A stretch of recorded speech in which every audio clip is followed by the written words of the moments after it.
Igisigaye ni ukuraba abegwa n'ayo matora bose bakicara hanyuma bakaraba utwo tunenge twabonetse hirya no hino, bakicara bakaraba ati mbe none utu tunenge canke aya makosa yabaye ko bivana n'uwuriko arabivuga, aya makosa yabaye ashobora gutuma iryo yandikwa risubirwamwo canke rifatwa nk'uko ryagenze. Ivyo navyo tukibaza ko bishoboka mu gihe abegwa n'ikibazo c'amatora bose yuko bokwicara hamwe. Abaronse ibi canke biriya bitagenze neza hama bakabizana bakavyerekana, hanyuma bavyerekanye bakicarana na seni bakaraba bati tubonye ingene vyagenze turabona ko ari ibintu bishobora kutonona amatora canke bishobora konona amatora.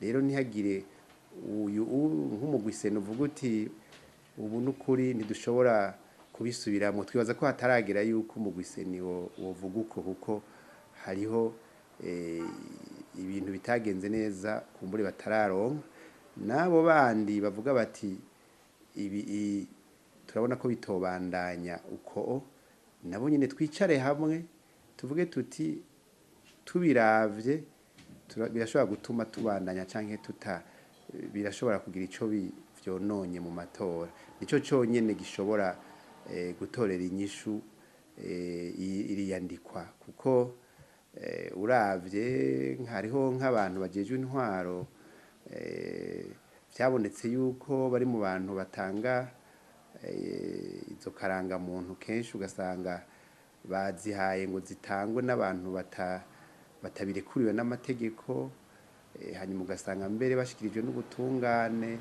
ugasanga ubwo butungane buciye bubareka.